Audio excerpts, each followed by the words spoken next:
been shot 9 times, including once by your father. Sorry! But I've been looking for this all my life.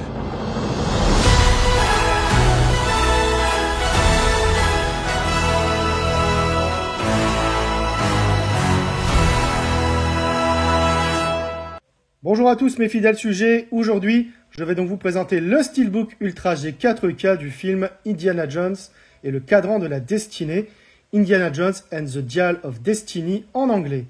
Un film de 2023 réalisé par James Mangold avec dans les rôles principaux Harrison Ford, Phoebe Waller-Bridge, Mads Mikkelsen, John Rhys Davies et Antonio Banderas. Alors c'est édité par Disney, il s'agit de l'édition spéciale Fnac. Ce Steelbook est également disponible chez Leclerc, mais uniquement en Blu-ray. Alors, il est de finition 0 finish, on va regarder ça de plus près.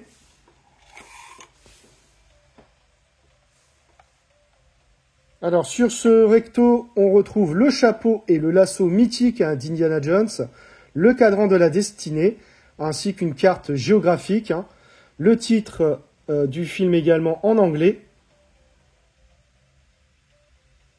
Au verso, on a également donc le chapeau et le lasso, ainsi que le cadran également, avec une tache de sang qui démarre ici jusqu'en bas. On a également une forme qui rappelle un peu Indiana Jones, mais bon, c'est peut-être moi qui divague. Sur la tranche, on retrouve le titre du film en anglais et le logo Blu-ray Disc.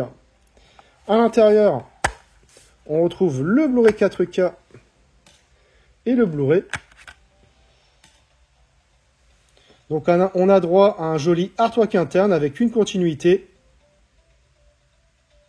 Déplié à l'extérieur, on a une continuité. Alors elle est surtout correcte ici en bas. Par contre en haut elle est clairement foirée malheureusement. Globalement c'est un steelbook plutôt sympa je trouve. Mais évidemment, il n'est pas dans la continuité des précédents steelbooks et il est fort à parier qu'un nouveau steelbook sortira avec l'affiche originale du film. Pour moi, ça n'aura que peu d'intérêt vu que ce steelbook va finir à l'intérieur de ce coffret, arche perdue, avec les 4 autres volets. Donc j'ai revu le film et côté image, c'est superbe. Il a été tourné en numérique, principalement en 4,5K et a bénéficié d'un master 4K avec un étalonnage des couleurs en HDR10. Le niveau de définition et de détail est juste splendide. C'est particulièrement visible sur les visages des personnages, notamment celui d'Indy et celui d'Elena par exemple, ou encore sur les costumes tels les uniformes nazis. L'HDR10 apporte un étalonnage des couleurs en phase avec l'atmosphère qui se dégageait durant les années 60. Les teintes s'avèrent modérées globalement, mais plutôt chaudes. Les scènes tournées au Maroc rappellent un peu le premier volet en ce sens. La compression s'avère solide et les noirs abyssaux. Bref, c'est un Blu-ray 4K d'excellente facture que nous propose Disney. Au niveau des pistes sonores, on a du Dolby Atmos pour la VO et du Dolby Digital Plus 7 points pour la VF. Côté bonus, on retrouve juste Indiana Jones et le cadran de la destinée, le Making of, et le film en version musicale. De quoi parle le film ? 1969, après avoir passé plus de 10 ans à enseigner au Hunter College de New York, l'estimé Dr. Jones, professeur d'archéologie, est sur le point de prendre sa retraite et de couler des jours paisibles. Tout bascule après la visite surprise de sa filleule Elena Shaw, qui est à la recherche d'un artefact rare que son père a confié à Indy des années auparavant, le fameux cadran d'Archimède, une relique qui aurait le pouvoir de localiser les fissures temporelles. En arnaqueuse accomplie, Elena vole l'objet et quitte précipitamment le pays afin de le vendre au plus offrant. Indy n'a d'autre choix que de se lancer à sa poursuite. Il ressort son fedora et son blouson de cuir pour une dernière virée. Alors j'ai découvert le film au cinéma.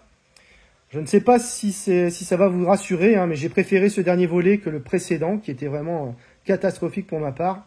Les CGI, au vu de sa bande-annonce, me faisaient craindre le pire, mais ça va, globalement ça passe si on n'est pas trop exigeant. L'histoire est pas trop mal dans l'ensemble et on a plaisir à revoir Indy même vieillissant. Par contre, les personnages secondaires sont malheureusement anecdotiques, pas d'empathie particulière pour eux. La musique de John Williams fait son effet par moments.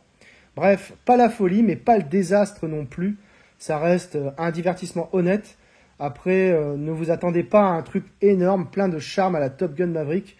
Et évidemment, on est loin de la qualité des 3 premiers volets. Voilà, c'est tout pour cette vidéo. J'espère que vous l'aurez apprécié. Abonnez-vous, likez, partagez. On se retrouve très bientôt pour une nouvelle vidéo.